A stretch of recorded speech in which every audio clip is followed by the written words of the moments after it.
Continuamos con Radio Quirófano, un espacio en internet para platicar temas de salud y cirugía digestiva.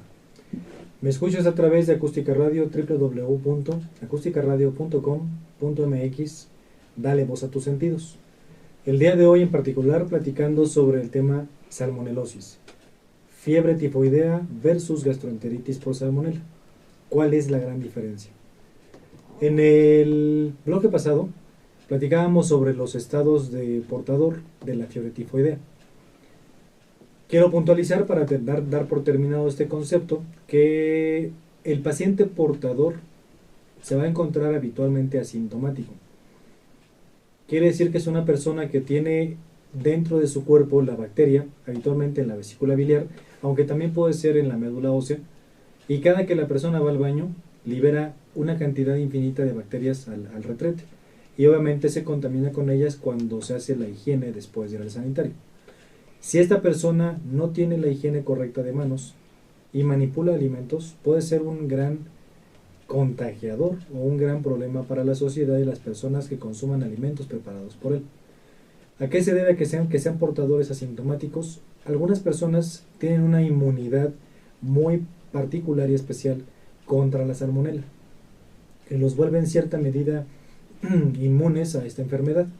Entonces, aunque hayan sentido alguna ocasión la enfermedad en una intensidad de grado variable, muy intensa o muy leve, estas personas finalmente desarrollan una inmunidad que los vuelve compatibles con la presencia de la enfermedad, la presencia de la bacteria dentro de su mismo cuerpo. No así las enfermedades causadas por distintas especies de salmonela que no sean salmonella typhi. Por ejemplo, la salmonella typhimurium y la salmonella enteritidis infectan a otros animales, como las aves de corral, pollos, pato, animales domésticos, puerco, bovinos. Y cuando una persona consume alimentos derivados de estas especies, de estos animales, puede contagiarse de la enfermedad. Sin embargo, no nada más es el consumo de estos animales, de estas carnes derivadas de estos animales.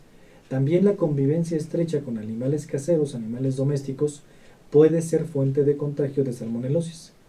Perros, gatos, aves de adorno, aves de corral, reptiles como las tortugas, también pueden ser fuentes de infección de salmonelosis.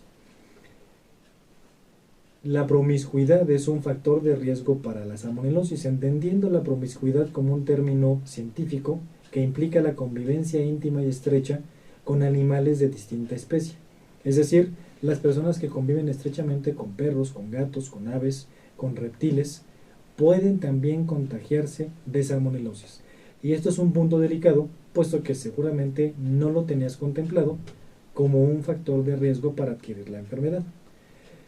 También si consumes la carne derivada de estos animales que están infectados por la enfermedad, en particular las aves, porque también las aves pueden estar enfermas o pueden estar infectadas sin manifestar la enfermedad.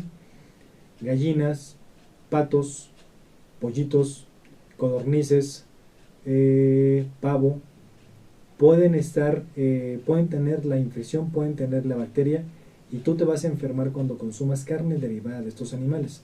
También el huevo, cuando pase el huevo a través de la cloaca, también se infecta con la salmonela y puede causar también salmonelosis.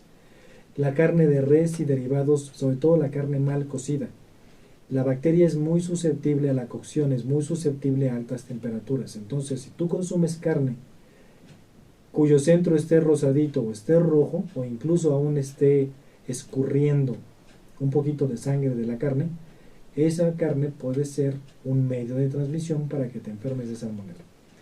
Otros alimentos que también causan infección son las hortalizas, todos los alimentos, los vegetales, las verduras, las legumbres verdes que se siembran en huertos y que se riegan con agua contaminada o que se contaminan con estiércol de animales que tienen la bacteria, también pueden ser una fuente de contagio.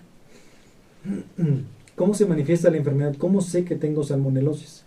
Los síntomas, aunque son muy variados y pueden tener intensidad variable, habitualmente van desde leve hasta muy intenso y se engloban prácticamente en síntomas del aparato digestivo y síntomas generales.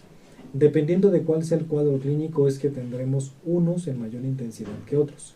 Por ejemplo, la fiebre tifoidea característicamente, y de hecho de ahí deriva su nombre, es una enfermedad febril, aguda.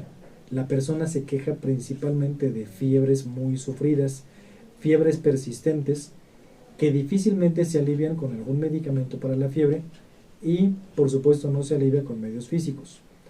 La fiebre tifoidea, además de fiebre, también sufren dolores de cabeza intensos, muy intensos, dolor de cuerpo generalizado, se quejan de mucho dolor de articulaciones, mucho dolor de músculos, puede haber un poco de dolor abdominal y es muy raro que tengan alguna alteración en las evacuaciones.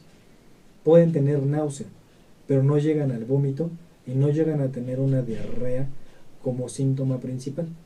Entonces la fiebre tifoidea es más bien una enfermedad sistémica, mucho dolor de cabeza y mucha fiebre. Por el contrario, la salmonelosis o la gastroenteritis salmonelar es una enfermedad que se manifiesta principalmente con síntomas que vienen del tubo digestivo, con síntomas gastrointestinales. Tienen mucha náusea, tienen vómitos intensos, las evacuaciones habitualmente son diarreicas. Cuando la salmonela invade y lastima la mucosa intestinal, pueden incluso tener diarreas sanguinolentas o también llamadas disenterías. Tienen fiebre, sí, pero no es una fiebre tan difícil de controlar ni tan molesta como la fiebre tifoidea. También pueden tener dolor de cabeza, dolor de cuerpo, malestar general. Pero los síntomas principales de la salmonelosis son síntomas digestivos. Repito, náusea, vómitos intensos, evacuaciones diarreicas, cólicos abdominales, dolor en la boca del estómago, acidez, son síntomas de salmonelosis. Y la tifoidea más bien es fiebre intensa, persistente, dolor de cabeza, dolor de cuerpo, de articulaciones y dolor muscular. Entre esta gama o estos dos extremos de síntomas o de cuadros típicos de la enfermedad, por supuesto que podemos tener cuadros clínicos intermedios y sobre todo si la persona se ha automedicado o ha sido medicada erróneamente por algún médico facultado o facultativo. ¿Sí?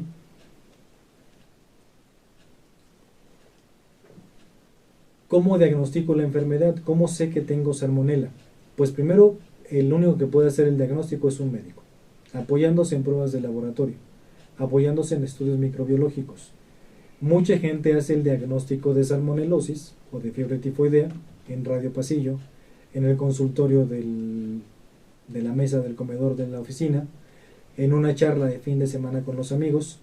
Sale, no falta la persona que ya la sufrió, que ya la padeció, y muy tácitamente nos dice: tú tienes salmonelosis o tú tienes fiebre tifoidea. El diagnóstico lo hace un médico apoyado en pruebas de laboratorio y sobre todo estudios microbiológicos. ¿Cómo se llega al diagnóstico? Primero tengo que revisar al paciente en el consultorio.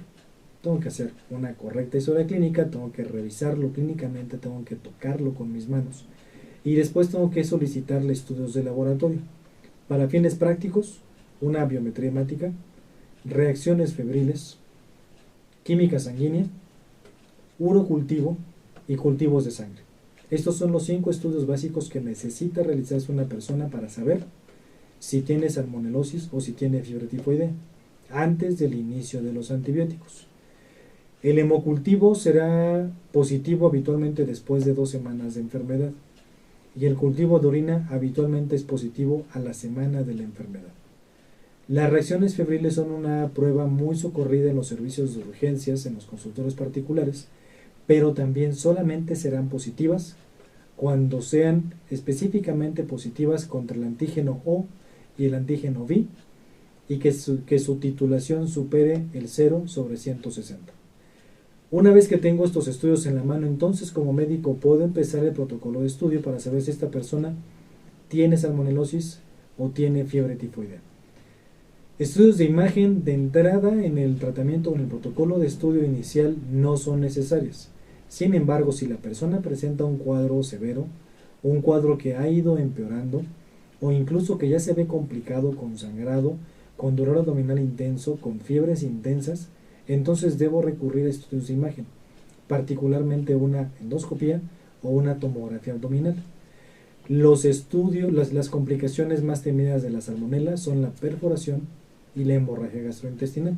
De ahí la solicitud o petición de estos estudios. ¿Cómo puedo atacar la enfermedad? Principalmente sabiendo que existe y sabiendo cómo puedo prevenirla. Siempre será más barato, más efectivo prevenir la enfermedad que atacarla cuando ya está presente. Pero si ya tengo salmonela, ya tengo salmonelosis, o tengo un paciente, un familiar dentro de casa que tiene salmonelosis, 4 son los principios básicos que yo, como familiar responsable y como familiar enterado, puedo aplicar a esta persona o en mi persona. Hidratación, agua simple, sueros electrolizados o sueros caseros. ¿Sí? Podemos manejar, por supuesto, analgésicos. Si duele mucho la cabeza, si duele mucho el cuerpo, analgésicos del tipo del paracetamol, neomelubrina, por supuesto que son de gran utilidad. Debo ser muy cuidadoso en mi higiene y en la higiene de esa persona para evitar más contagios dentro de la familia o dentro de las personas cercanas a la familia, ¿sí? Y finalmente, no debo automedicarme hasta que no sea revisado por un médico capacitado en el tema.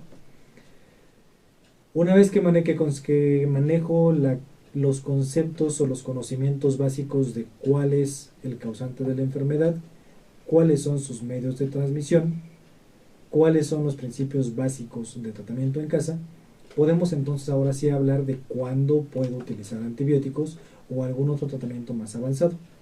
Enseguida te mencionaré las distintas formas de curar la salmonelosis. Sigue escuchando #Radio Quirófano, un espacio para hablar de salud y cirugía digestiva en internet. Me escuchas a través de www.acusticaradio.com.mx. Dale voz a tus sentidos. Enseguida regresamos.